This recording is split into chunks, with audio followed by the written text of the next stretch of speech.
I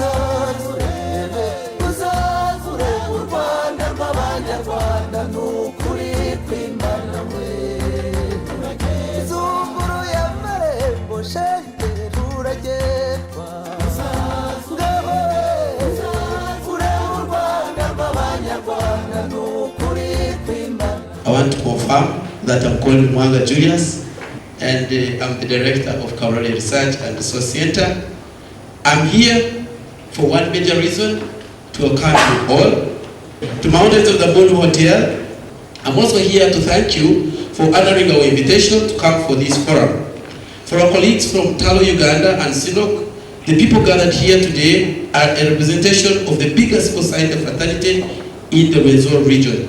So we are here to learn more about oil and gas developments in Uganda and Rwenzori in particular, but also we are here to dialogue, to discuss, to understand each other.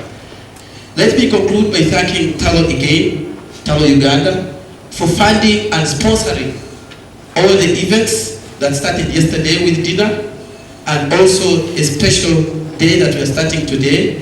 We thank you so much, Talo Uganda, for the finances and all the coordination, and to wish you all good deliberations in this meeting. I thank you all. This is the beginning of an era, a new dawn, where we are redefining our destiny as a country using the newfound oil and gas natural resource.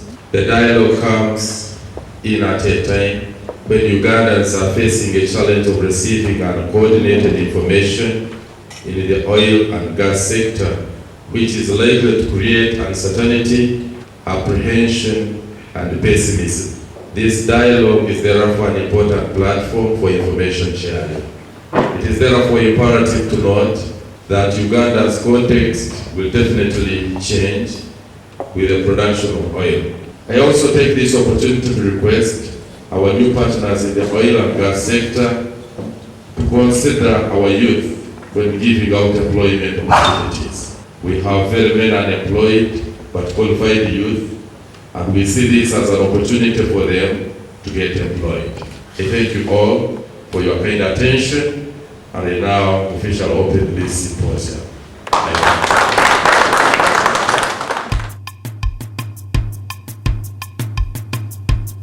Now, when we talk about oil and gas exploration, we are mainly looking at the upstream that has three main sections: exploration, development, and production.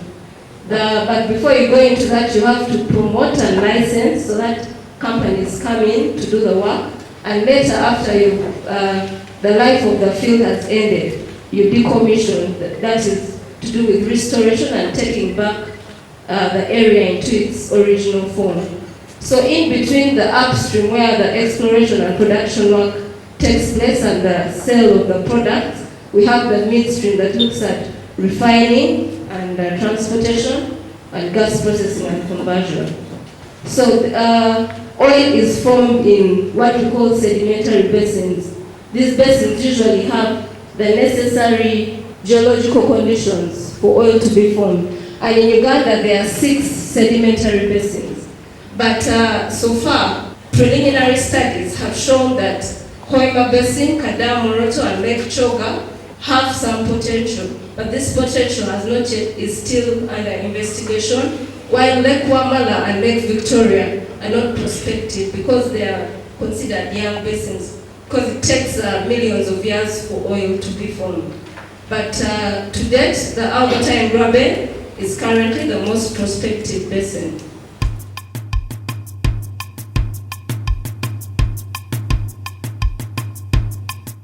So we all know that we've discovered a world-class basin, discovered crude of about 1 billion barrels, of 1 billion barrels discovered. And for those of you who have not seen this crude before, it looks like boot polish.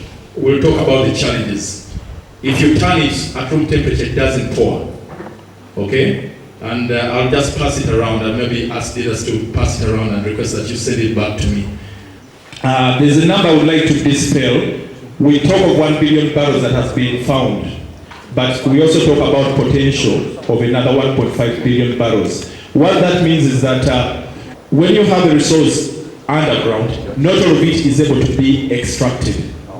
So the recoverable resources we have is 1 billion barrels. They're going to build a mini refinery which will probably start with about 20,000 barrels of oil per day, but it will be gradually expanded to maybe 3 times or more of that size, in line with market growth and expectation. So along that, we also have a plan for power generation. So we've got what we call a gas to power project.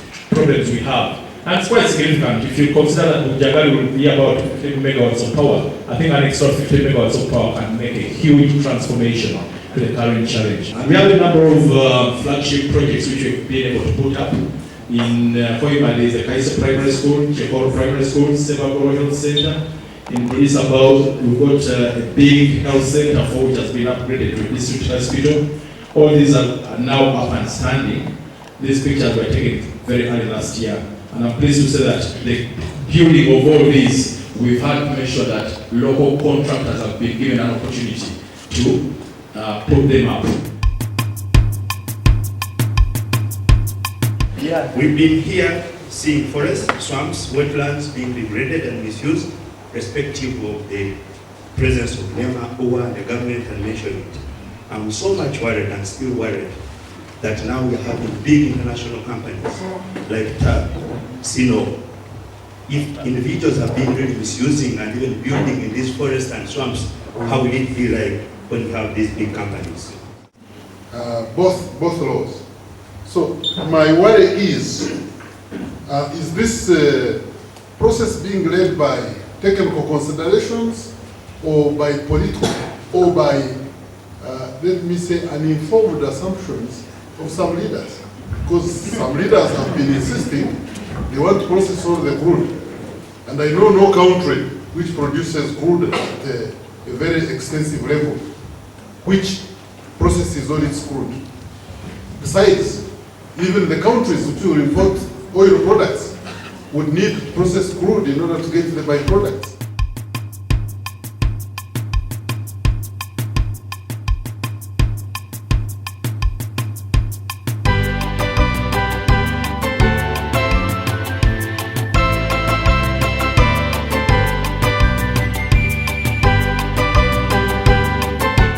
I will make allegations, then the lawyers will tell you whether I'm right or not. Allegation number 1, Article 41 of the Constitution on access to information. If this bill was to be passed the way it is, that article is dropped. Then number 2, there is what we call National Communication Strategy on oil and gas. And if this bill was passed the way it is, this strategy is strangled. Since the companies are passing through the government of Uganda, let the bill explains it well that recruitment of the local people should be done in those specific regions, such that the companies should give like guidelines on how, which kind of people are needed. Maybe something I need to clarify is these are still bills. They are to be debated by Parliament. And part of this activity is to gather views. You have your members of Parliament.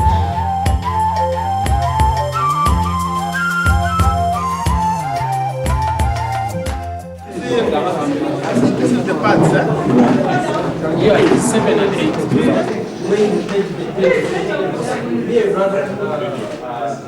Easily damaged. You cannot spend one week on the shelf life in the supermarket.